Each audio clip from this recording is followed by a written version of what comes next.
Baik, terima kasih banyak. Terima kasih banyak sebelumnya Pak Tio atas pembukaannya. Saya buka ya untuk perkuliahan pertemuan kali ini. Assalamualaikum warahmatullahi wabarakatuh. Waalaikumsalam Waalaikumsalam. warahmatullahi wabarakatuh. Semoga kita semua selalu diberikan kesehatan ya dan perlindungan. Nah, untuk pertemuan sekarang, di pertemuan 9 ini sebetulnya kalau misalkan kita lihat dari schedule itu pengambilan data lapangan ya. Jadi sebelum saya masuk ke pengambilan data lapangan, mungkin akan saya sedikit bahas sebentar terkait nanti seperti apa sih pengambilan data lapangan dan juga terkait dengan UTS yang tadi disampaikan juga oleh Pak Tio. Nah, untuk beberapa video dan juga memang apa namanya tahapan-tahapan yang dilakukan oleh beberapa mahasiswa memang ada yang belum komplit, itu segeralah diselesaikan tahapannya. Dalam arti bisa dilakukan perekaman ulang dan juga diupload.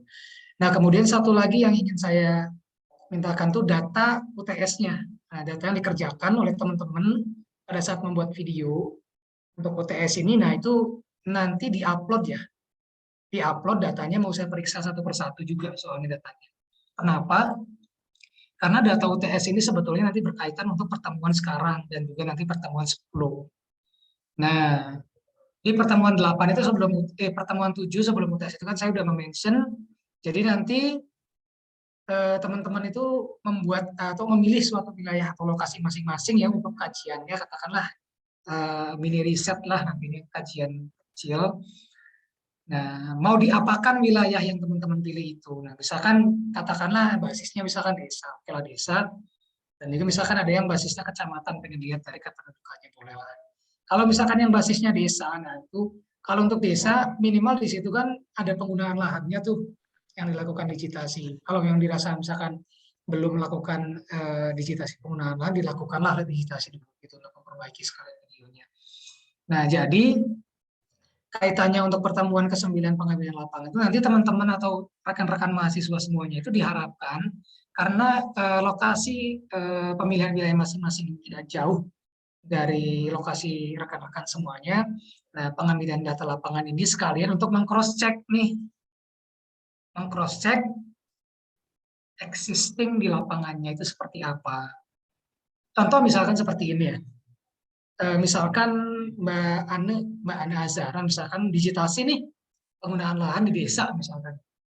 Nah, lakukan digitasi penggunaan lahan itu kan dari data rupa bumi tahun berapa itu kan ya. Tahun 1999 sekian lah gitu. Berapa tahun dari sekarang. Nah, dari hasil digitasi itu coba Mbak Ane coba lakukan pengambilan sampling. Nah, pengambilan samplingnya seperti apa? Nah, tata cara melakukan pengambilan sampling itu kan ada yang di metodologi penelitian mungkin sudah pernah mendapatkan kan ya perkuliahannya kan ya? Ya, sudah pernah.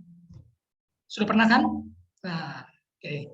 Jadi tidak bingung lagi kan nanti cara cara menentukan sampling itu seperti apa, cara melakukan pengambilan sampling itu bagaimana, dan juga nanti perhitungan untuk katakanlah kita mau coba uji akurasinya gitu, seperti itu. Jadi tentukanlah nanti samplingnya berapa, nanti dibahasakan ya. Ya mungkin itu menjadi salah satu mini laporan nanti di akhir perkuliahan ini gitu. Jadi lengkap dari mulai tahapan awal, dari mulai tahapan videonya ada, nanti ada brief laporannya lah gitu. Itu. Soalnya nanti setelah kita pengambilan data lapangan untuk perkuliahan sekarang itu kan kita nanti akan coba integrasikan. Setelah kita integrasikan, nanti kan kita akan coba lihat nih akurasinya buat yang katakanlah perlu dilakukan uji akurasi. Setelah dilakukan uji akurasi, di situ kan nanti dapatlah tingkat akurasinya berapa, barulah kita editing di situ. Nah, editing itu nanti panjang tahapannya. Bukan hanya editing terhadap isi ya atau atributnya, tapi juga terhadap spasial konteksnya. Jadi cek geometrisnya nanti di situ. Kesalahan-kesalahan geometrisnya dicek, kita melakukan topologi, kemudian kita melakukan perbaikan isi, perbaikan digitasi grafisnya juga. Nah, seperti itu. Jadi nanti untuk pengambilan lapangan ini bisa dibuat tabel gitu. Misalkan kalian tentukan titik X misalkan di suatu lokasi X sih ada koordinatnya. Nanti ada di situ interpretasi awal kolomnya itu. Nah, penggunaan lahannya apa? Interpretasi awal di kenampakan peta itu seperti apa? Setelah hasil cross check lapangan itu nanti ternyata existingnya apa gitu. Kemudian di sebelahnya ada keterangan mungkin di situ. Sesuai atau tidak sesuai misalkan seperti itu. Misalkan contoh kayak penggunaan lahan ya. Hasil interpretasi misalkan Azara nih di sampel pertama itu merupakan sawah di tabel klasifikasinya. Nah, di sebelahnya itu ada image hasil plottingnya itu nanti ditampilkan koordinatnya juga titiknya itu karena kan tadi titik kan pastinya. Nah, titiknya ada koordinatnya, di situ di screenshot saja. Di situ ada gambar keterangan sawahnya, kemudian hasil pengambilan lapangannya di existing di lapangannya apa gitu. Ternyata bisa jadi saja misalkan setelah kita ambil di lapangan ternyata sudah bukan menjadi sawah lagi gitu, bisa jadi menjadi perkebunan kah, bisa jadi menjadi permukimankah dan lain sebagainya. Seperti itu. Jadi 1 minggu ini sampai ke depan itu manfaatkan untuk pengambilan lapangan itu. Jadi untuk asumsi-asumsi pengambilan jumlah sampelnya berapa dan lain sebagainya itu kan coba nanti dideskripsikan ya di dalam laporannya nantinya akhirnya dari tugas akhir mungkin dari saya mungkin bertanya seperti itu. Untuk pengambilan lapangannya. Untuk pengambilannya dengan device apa ya pakai handphone aja lah smartphone. Nah, sekarang kan udah bisa pakai GPS juga kan di HP kan.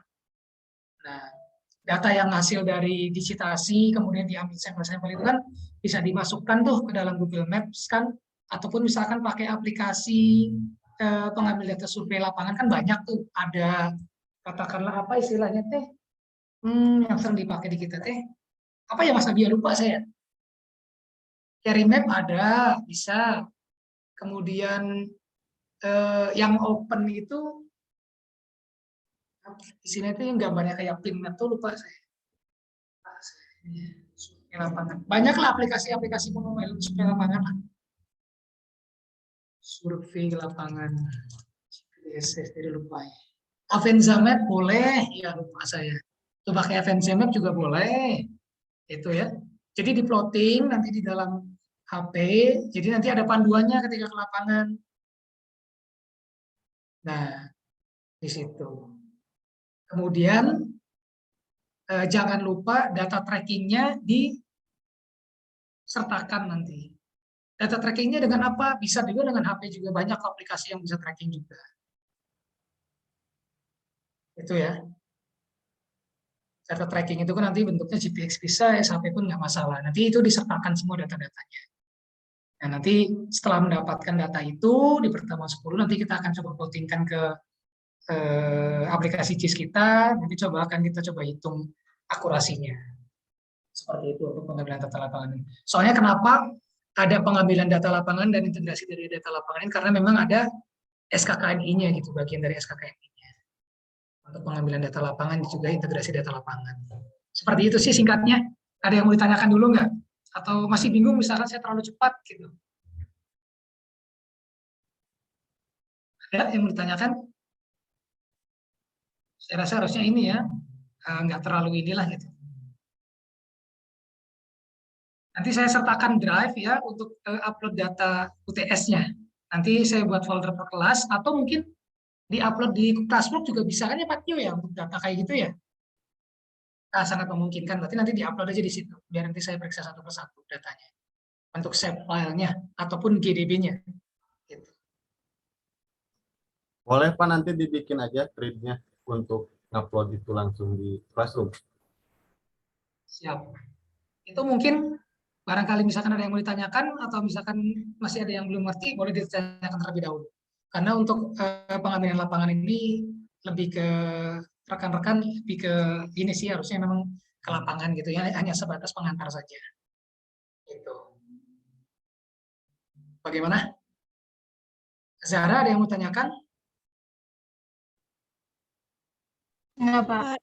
Pak, izin Pak. Siapa namanya? Kelas apa? Riri Pak, mohon maaf Opcam Oh sedang iya, boleh. Bagaimana Mbak?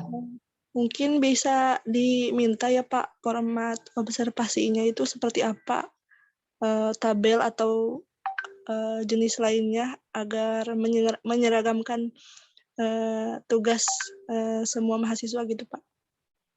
Boleh, nanti akan saya upload di Drive, nanti saya kirim linknya di grup berarti ya.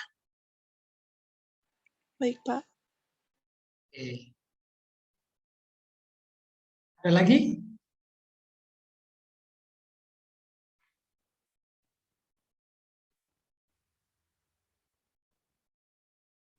Mbak Salsabila barangkali? Tidak, Pak. Ya, saya coba recap ulang ya. Mas Ardi Maulana Rizky. Hadirkah? Hadir, Pak. Jadi bagaimana Mas Ardi untuk pengambilan data lapangan ini?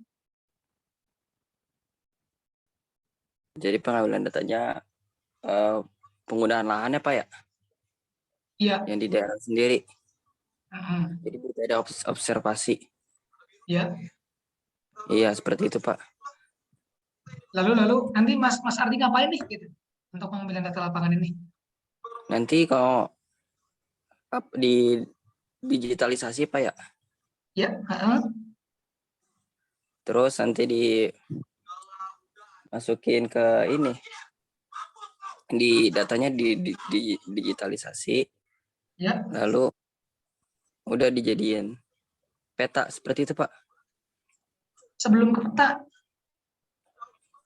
Peta apa ya, lupa ya, Pak. Ada yang bisa membantu mungkin? Atau barangkali saya mungkin belum terlalu jelas. Jadi saya ulangi ya. Penggunaan lahan setelah didigitalisasi. Nah, nanti kan rekan-rekan semuanya mendapatkan nih jumlah klasifikasi kan ya. Jumlah klasifikasi penggunaan lahan ada berapa, misalkan katakanlah let's say misalkan 7 kelas. Nah, dari 7 kelas itu nanti rekan-rekan semuanya menentukan nih samplingnya. Nah, karena kita berkaitan dengan spasial itu kan area nanti kan ya. Nah, makanya diperlukan sebaran juga nanti kan ya, sebarannya seperti apa. Nah, di situ kan nggak bisa sembarang kan kita menentukan jumlah sampel dan sebarannya itu. Manfaatkanlah mata kuliah metodologi penelitian itu untuk sebagai apa ya, judgement, katakanlah, oh saya melakukan pengambilan titik sampelnya di sini, apakah katakanlah samplingnya itu berdasarkan sebaran random kah atau stratified kah dan lain sebagainya kah gitu, seperti itu. Kemudian terkait jumlah samplingnya berapa, misalkan didapatkanlah suatu area sekian, bagusnya jumlah sampling kalau misalkan kita konversikan menjadi titik itu berapa nih gitu samplingnya. Nah, seperti itu. Kemudian setelah didapatkan jumlah sampling nih dari setiap penggunaan lahan, ini kan dapat nih titik-titik koordinatnya nih, dapat titik-titik koordinat. Nah, itu salinlah ke dalam formulir, nanti itu titik-titik koordinat, yang tadi formulir itu ada nomor, nanti saya kirim lah formulirnya.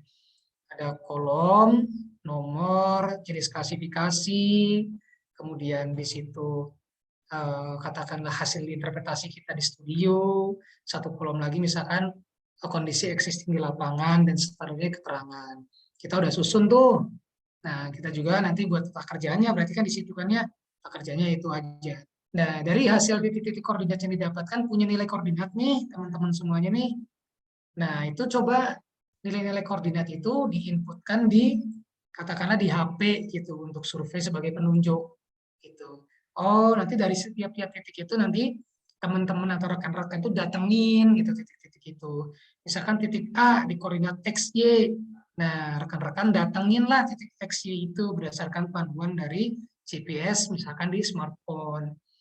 Nah, datanglah ke tempat itu, interpretasi di situ. Oh, ternyata di titik ini sekarang yang di titik ini tuh penggunaan lahannya katakanlah udah bukan sawah lagi, padahal hasil interpretasi saya di peta RDI itu menunjukkan masih sawah gitu. Itu kan ada keterangannya kan di situ kan, bisa lah wawancara di situ, mulai pembangunan dari kapan dan lain sebagainya. Sawah itu katakanlah dikonversi menjadi lahan terbangun itu dari kapan pembangunannya dan lain sebagainya.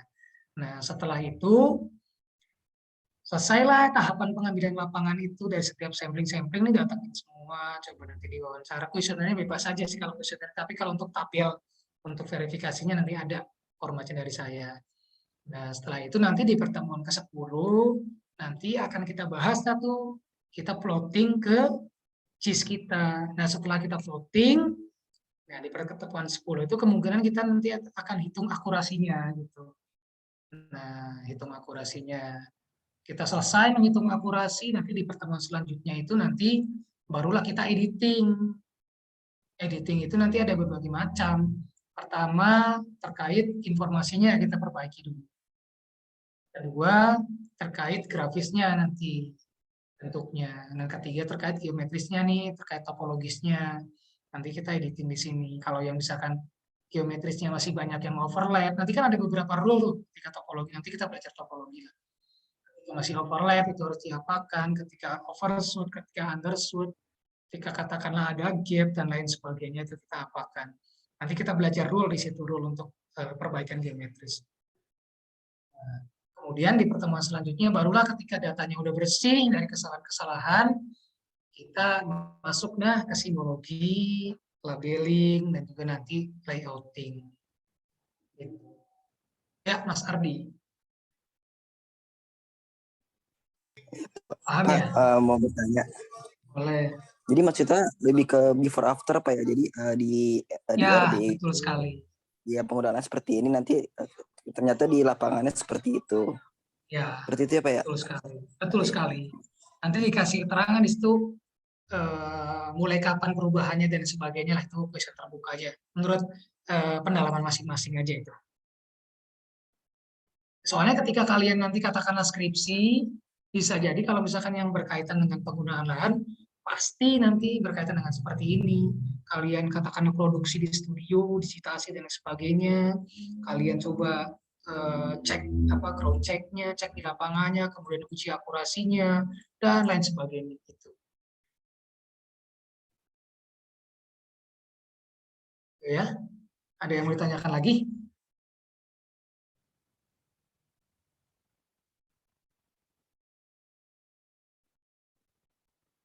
Ada yang bertanya di sini, Bilkis Bajilah Asia.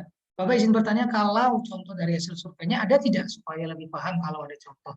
Untuk hasil surveinya masih sama dengan peta yang didicasi, cuman informasinya akan berbeda nantinya gitu. Pernah nggak melihat peta penggunaan lahan? Pernah kan? Hasilnya sama seperti itu, cuman atribut atau informasinya yang akan berbeda gitu. Gitu. Karena kita akan coba cek di lapangan. Gitu, seperti itu. Ada lagi yang mau bertanya?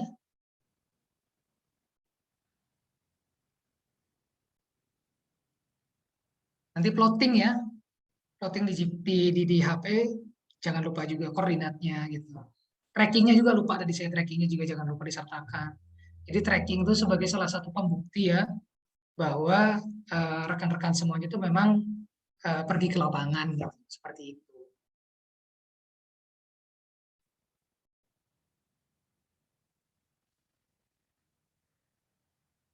Ada yang mau ditanyakan kembali?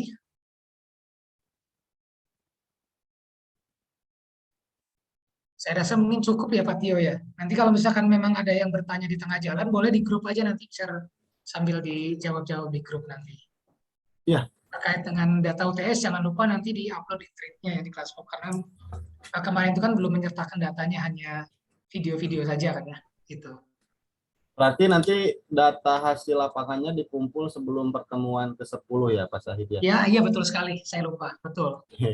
Jadi sambil ngabuburit 1 minggu lah, cukup ya. Kan nggak jauh-jauh dari lokasi masing-masing kan, soalnya pemilihan lokasinya gitu. Betul, betul. Jadi setiap penggunaan lahan ya Pak Sahid ya? Iya, setiap klasifikasinya nanti. Mungkin saya mewakili pertanyaan nih Pak Sahid, mungkin ada yang Boleh. masih bingung. Penggunaan lahan kan banyak ya Pak Sahid ya kategorinya. Ya. Kemudian di setiap tempat siapa tahu nanti menemukan penggunaan lahan yang sama. Misal Ya. ruang lingkupnya kan satu kecamatan nih. Kan Ya. nggak harus selalu sawah itu di blok sana gitu ya. Pasti akan Ya, menyebar. Nah, kalau seperti itu betul. bagaimana Pak Sahid? Apakah satu dijadikan sampel atau seluruhnya harus ada? Sebelum ke situ mungkin kita nanti akan sedikit pembahasan skala ya, karena kita panduannya itu RBI, itu kan skala yang kita gunakan itu kan skala 1/25.000, ya kan ya. Nah, 1/25.000 dan juga klasifikasinya kan untuk jenis-jenisnya sudah ditetapkan di situ kan di RBI itu klasifikasinya, ada berapa klasifikasi.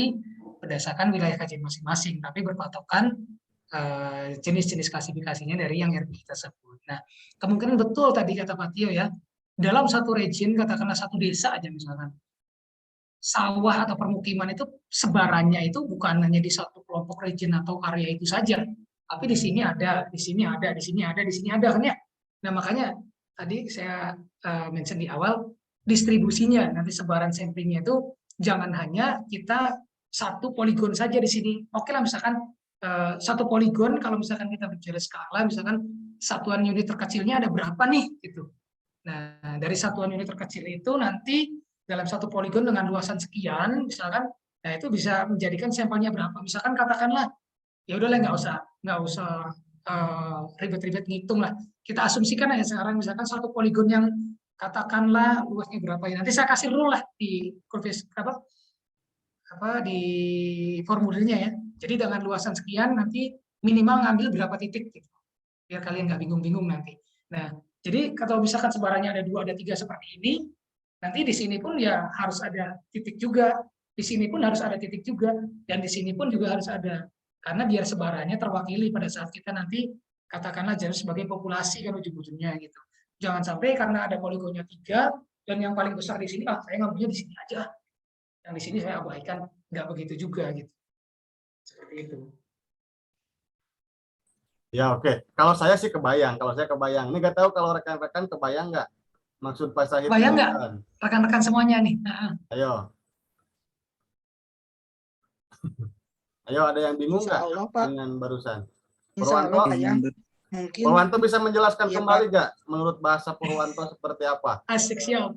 So, silakan. ya Pak. Mohon maaf, insya Allah tadi betul kata Pak Syahid, untuk apa ya, biar kita juga nggak bingung. Jadi kalau bisa nanti minta kayak tadi Pak, aturan misalnya luasan poligon ini berapa titik yang harus diambil sampelnya gitu. Jadi biar nggak terlalu bingung gitu, karena kan ini beda-beda gitu luasan hasil yang diditasi kemarin. Jadi Ya, agar betul memudahkan sekali. kita gitu. Ya. Seperti itu. Tapi udah paham ya tahapan-tahapannya ya Mas Purwanto ya, dari digitasi awal ke lapangan, terus plotting, simpen data ya. Sip. Siap Pak, insya Allah. Oke, makasih Asal itu Purwanto. pedoman yang tadi Pak. Ya. Ya nanti Pak Syahid ngasih pedomannya ya. Oke, pertanyaan selanjutnya Pak Syahid. Mungkin Yuk. ada rekan-rekan juga yang bertanya terkait ini. Itu kan setiap penggunaan lahan bentuknya kan poligon ya Pak Syahid ya. Nah, Ya. kita menentukan titiknya di mana itu bagaimana Pak Syahid? Apakah di tengah-tengah gitu kan? Ataukah di pinggir, ataukah di luar gitu. Nah, itu bagaimana? Betul. Berkaitan dengan distribusi lagi ya. Katakanlah poligonnya gini ya. Poligonnya gini. Misalkan setelah saya membuat rule, katakanlah harus ada 4 titik gitu ya. Untuk poligon segini. Menurut kalian di mana sebarannya 4 titik itu? Yang biar mewakili semuanya. Di sini atau di sini semua nggak mungkin kan ya? Ya minimal gitu ya. Di sini ada, di tengah ada, di sini ada, di sini ada, dan di sini ada gitu misalkan seperti itu. Jadi nyebar gitu. Nggak terfokus di satu sini saja gitu atau di sini saja. Oh, karena saya mah pengen ngambilnya yang dekat jalan saja Pak, di sini saja semua katanya. Ya jangan gitu juga, masuklah dikit gitu. Gitu. Oke. Ya. Berarti setiap penggunaan lahan lebih dari 3 titik ya. Berarti kalau seperti Nanti tergantung dari luasannya berarti nanti Pak. Oke. Ya, rekan-rekan udah kebayang atau masih bingung? Hari ini gimana? Seperti yang bingung? Tidak Pak. Tidak. Oke. Mantap. Yang lain, silakan. Ivan. Halo. Ivan. Yang dari chat mungkin Pak Tio. Oh, dari chat. Oke. Ada yang nanya, ada contoh Ada. laporan, terus yang kedua cakupannya satu desa atau satu kecamatan. Oh iya, baik. Ya silakan. Untuk Pak Syahid, cakupannya bagaimana boleh itu? satu desa boleh. Mau satu kecamatan pun boleh. Gitu. Yang dirasa tidak membebani rekan-rekan aja. Pak Sahid, kalau di daerah Ciamis tuh pengetahuan saya, luasan desa dan kecamatan itu kadang-kadang sangat timpang ya. Di suatu wilayah itu satu desa, tapi di wilayah lain luas desa itu bisa satu kecamatan. Hampir satu kecamatan. Seperti dengan halnya di luar Jawa ya, yang pernah mungkin Pak Sahid juga tahu. Kalau di luar Jawa itu Iya. satu desa, kita bandingkan dengan di Jawa itu Oh, bisa itu luas banget. satu kecamatan gitu ya. Nah mungkin biar ada patokan yang lebih pasti lah Pak Sahid, kira-kira luasannya bagaimana nih. Kita mau ngambil keputusan kita satu kecamatan satu desa gitu. Jika dilihat dari Kalau terkait patokan luasan ya, sebetulnya kalau pribadi mah lebih fleksibel dalam arti kan di sekitar rekan-rekannya ada beberapa desa nih gitu. Ya pilihlah yang paling sedikit luasannya aja gitu. Biar nggak terlalu luas gitu. Itu sih. Cuman baiknya memang ya katakanlah karena misalkan tetap ada batasan ya minimal desa gitu batasannya. Karena kalau misalkan kita katakanlah RW pun kita nggak ketahuan batasnya kan gitu. Kecuali teman-teman katakanlah pengen ke lapangan ngambil terus membatasi sendiri RW-nya segimana gitu luasnya gitu. Tapi karena memang yang tersedia secara available data itu kan per desa ya minimal per desa lah. Gitu.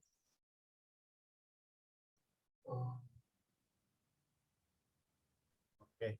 Satu Mungkin RT juga boleh menyesuaikan Pak. ya. Karena mungkin di Kalau salah satu RT tempat, soalnya batasannya nggak kelihatan. karena mungkin di suatu tempat desa itu terlalu kecil dirasa gitu ya, makanya ngambilnya kecamatan.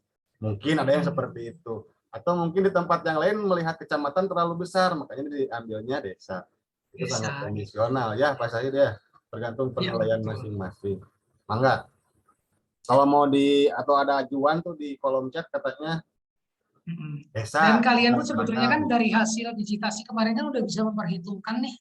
Katakanlah yang kemarin UTS katakan belum melakukan digitasi untuk penggunaan lahan, bisa mengkalkulasi waktu kan. Oh, durasi saya kan 1 minggu nih, bukan 1 minggu bahkan 5 hari gitu kan ya.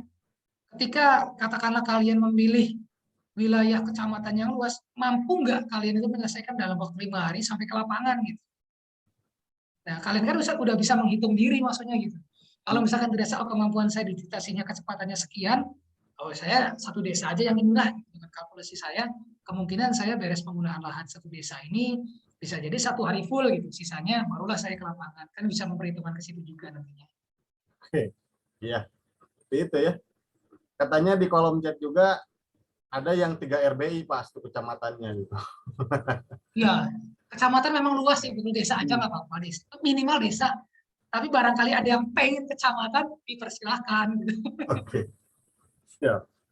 Mungkin Pak Bia ada tambahan? Silahkan. Cukup Pak Tio. Sudah cukup jelas oleh Pak Sahid. Oke, siap. Gitu. Adakah yang mau satu kecamatan di sini? Ya kalau Azhara jangan-jangan satu Dikasih opsi mah pada milih desa pasti. Satu desa saja cukup nggak apa-apa. Saya setuju dengan rekan-rekan satu desa Pak. Siap, saya sepakat. Oke. Ayo, paham yang lain tugasnya? Jangan sampai nanti bingung di tengah jalan nih, udah berangkat ke lapangan Ya, betul bingung mau sekali. ngapain. Silakan sekarang jelaskan, bukan jelaskan, pahami dulu secara utuh apa yang harus kalian lakukan. Kalau mau dicatat langkah-langkahnya seperti apa, biar nanti kalian ke lapangan nggak bingung gitu mau ngapain ya. Karena kalau udah di lapangan kadang-kadang ngeblank sendiri. Apalagi kalau udah kesandung batu ya. Gitu. Betul. Jadi hati-hati. Kemudian kalau mau pakai GPS, saya rasa di jurusan juga ada GPS, ada 2 atau 3 yang handheld. Kalau mau dipakai ya silahkan saja. Kalau mau pakai yang di HP, pakai aplikasi tertentu juga boleh. Itu buat Pakai latihan. HP pun nggak masalah. Nah, Asal saya titipkan tuh distorsinya dilihat gitu. Di HP juga ya, kan di aplikasi. jangan sampai distorsi langsung juga ada. langsung ini betul sekali ya ditunggu dulu gitu. Iya betul. Jangan langsung buka GPS langsung dicatat, jangan. Lihat dulu distorsinya, dia udah kecil atau masih besar. Kalian kan sudah saya Betul. ajarkan pas kartografi ya Nah, hal tuh, itu. mantap. Jadi jangan sampai terulang. Data belum bagus, distorsinya masih besar, tapi kalian sudah catat. Nanti datanya Nah, ngomong. ya. Ya, betul Pak Syahid ya? Kurang tepat. Betul, betul sekali. Ya. Ada lagi yang ditanyakan? Silakan. Cukup? Pak Sahid bagaimana? Cukup saya rasa Pak Tio ya. Pak Bia cukup? Cukup Pak Tio. Berarti selanjutnya thread-nya akan dibuat terkait data ya. Data, Ya. pengumpulan data nanti akan dibuat thread-nya di Google Classroom. Kemudian nanti untuk pengumpulan hasil lapangan juga akan dibuat juga thread-nya secara terpisah di Google Classroom. Jadi nanti ada 2 thread yang berbeda yang akan dibuat di Google Classroom yang kalian harus isi sebelum pertemuan ke-10. Gitu ya. Kemudian saya ingatkan kembali untuk UTS yang kemarin yang merasa belum lengkap langkah-langkah di videonya, segera perbaiki 2 hari ke depan, berarti hari Jumat sore lah maksimal. Saya kasih waktu sampai buka puasa ke Jumat ya. Kalau misalnya tidak ada perbaikan, saya anggap tugas kalian itu yang maksimalnya. Berarti nilainya Adanya ya Pak Tio ya. Gitu ya Pak Said ya. Betul sekali. Manfaatkanlah kelonggaran waktu ini. Gitu. Karena di tempat Mendapatkan lain nilai yang belum tentu ada maksimal. pelonggaran waktu ya. Langsung seujratnya nilainya. Oke. Kalau dirasa cukup, mungkin Pak Said cukup? Ada tambahan lagi? Cukup saya rasa Pak. Cukup? Pak Bia cukup? Cukup Pak. Oke, yang lain mahasiswa silakan. Cukup? Oke, kalau cukup mungkin ditutup saja. Mudah-mudahan mungkin kalian ada yang mau bergerak hari ini juga silakan yang dekat-dekat rumah sambil ngabuburit ya. Jangan lupa dokumentasi fotonya juga nanti harus ada ya setiap titik lokasi. Mungkin nanti Pak Said akan mengirimkan format. Ada formulirnya nanti. Iya, format. sama formatnya, aturan-aturannya. Oke. Ya, silakan di screenshot dulu Wildan, nanti dimasukkan kembali ke WA group. Baik Pak, bentar.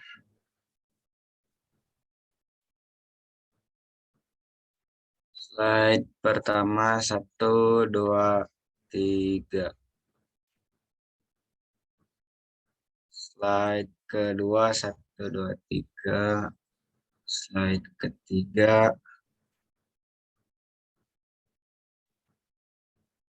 Terakhir 1, 2.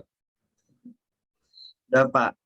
Ya, oke. Terima kasih. Assalamualaikum warahmatullahi wabarakatuh. Waalaikumsalam warahmatullahi wabarakatuh. Waalaikumsalam. Nuhun Pak Sahid. Terima kasih, Sama-sama Pak. Pak.